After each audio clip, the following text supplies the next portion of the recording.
In our studies this week, we've been taking Jesus as both the pattern and the inspiration for living. We've seen that the supreme motivation of his life, the very purpose for which he came from heaven to earth, was to do God's will as revealed in the scroll of Scripture. We've quoted more than once, and we'll quote again, that key verse in Hebrews chapter 10, put in the lips of Jesus by the writer of Hebrews. Then I said, here I am. It is written about me in the scroll. I have come to do your will, O God. Two vital points. First of all, the motive for which he came was to do God's will. Second, the part he had to play was already written in the scroll. And that should be true of you and me. In our two previous talks, we've looked at 5 specific results in the earthly life of Jesus that came through his commitment to do the will of God. First, physical restoration in a supernatural way. Second, a proper view of the situation that he was in, different from that of the people round about him. Third, just judgment or impartial discernment, never being gullible or deceived, always seeing just how a thing really is. Fourth, a channel of life to a dying world.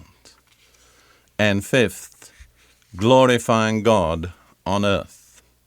Now remember that in all these, Jesus was a pattern for us to follow. In my talk today, I'm going to speak about the culmination of God's will in the life of Jesus, the sacrifice of his own body. We'll return yet once more to that key passage in Hebrews chapter 10, verses 5 through 10. I hope that these words will be truly imprinted on your minds by the time we've concluded these studies this week. Hebrews 10, 5 through 10. Therefore, when Christ came into the world, he said, sacrifice and offering you did not desire, but a body you prepared for me. With burnt offerings and sin offerings you were not pleased. Then I said, here I am. It is written about me in the scroll. I have come to do your will, O God. First he said, sacrifices and offerings, burnt offerings and sin offerings you did not desire, nor were you pleased with them, although the law required them to be made. Then he said, here I am. I have come to do your will. He sets aside the first to establish the second. The second is the will of God. And by that will, we have been made holy through the sacrifice of the body of Jesus Christ once for all. You see, Jesus came to do God's will. In order that he might do God's will, God prepared a body for him. And the outworking of that will demanded the sacrifice of his own body. This is the culmination. This is the ultimate goal of the life of Jesus, is to sacrifice his body on behalf of the world. I've pointed out also, especially in my talk yesterday, that there was this continual emphasis in the mind of Jesus, not merely on doing God's work, but on finishing it, on leaving it not incomplete, on going right through to the very end with it. And the nearer he came to the end of his earthly ministry, the stronger this emphasis was in the life of Jesus. Let's look at a statement in Luke chapter 9, verse 51. And it came about when the days were approaching for his ascension, literally his being taken up. And that, of course, was his being taken up through his death on the cross. And it came about when the days were approaching for his ascension, that he resolutely set his face to go to Jerusalem. Notice that key phrase, he resolutely set his face. He knew what lay ahead of him.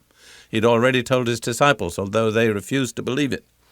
But as it came nearer, he resolutely set his face. He was determined to finish it.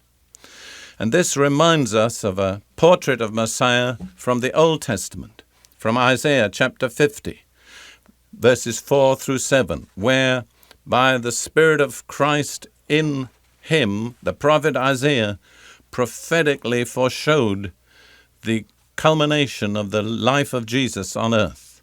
This is what Isaiah writes, "The sovereign Lord has given me an instructed tongue," or the tongue of a disciple. You see, Jesus was the disciple of the Father. "To know the word that sustains the weary. He wakens me morning by morning. He wakens my ear to listen like one being taught." You see, Jesus was always in the school of discipleship with the Father. Day by day, he received his directions for that day when he heard the Father's voice speak to him at the beginning of the day. Then the passage continues. "The sovereign Lord has opened my ears, and I have not been rebellious. I have not drawn back. I offered my back to those who beat me, my cheeks to those who pulled out my beard. I did not hide my face from mocking and spitting." It's very important to see that Jesus gave his back to those who beat him. He freely gave it because it was the Father's will, the Father's direction. He'd heard the Father tell him, "That's what I sent you to do, my son." So he did not withhold himself. He gave himself. Then the passage continues, Isaiah 50, verse 7. "Because the sovereign Lord helps me, I will not be disgraced. Therefore have I set my face like flint, and I know I will not be put to shame." You see, Luke says he resolutely set his face.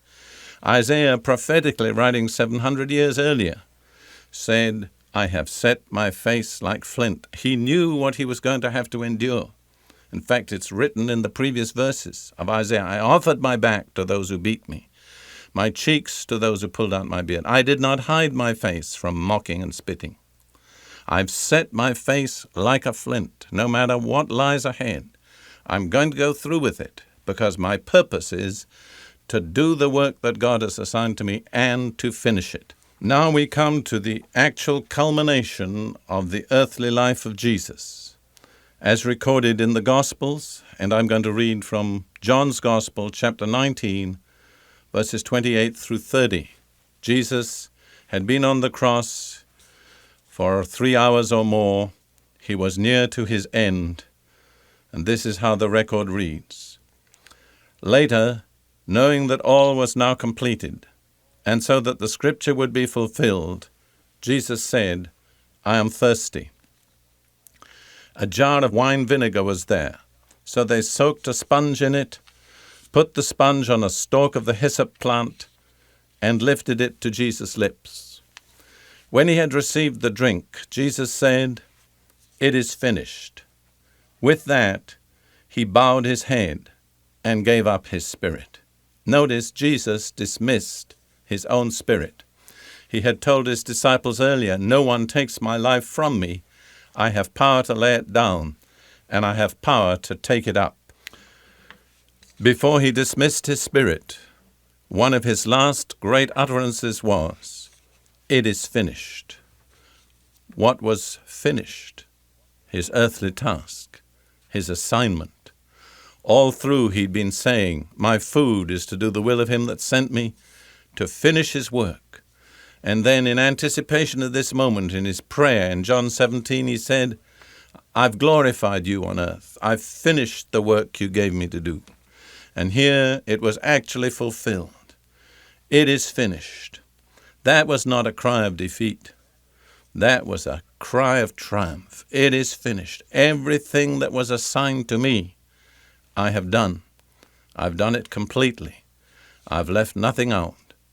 Now redemption is available through my sacrifice there on the cross. I wish I could convey to you the fullness of the meaning of that simple phrase, "It is finished." In Greek, it's just one word, tetelestai. It's the perfect tense of a verb that means to complete something, to finish something, to do something perfectly. In groping around for a way to communicate it in English, I've thought of such phrases as, "It is completely complete." "It is perfectly perfect." Everything that has to be done for man's redemption through the sacrifice of my body has been done. Jesus would not release his spirit until he could say, "It is finished," until he knew that he'd done everything that was required of him by the Father. That was the goal to which his life was directed. That was the supreme motivation. That was the thing that had caused him to set his face like a flint. That had enabled him to go through the shame, the pain, the rejection, the disgrace. Only one thing kept him going. We've often heard it said it wasn't the nails that held him to the cross. It was his commitment to the Father's will, something from which he would not swerve. He would not turn to the right or to the left. That was his motivation. That was his purpose in living.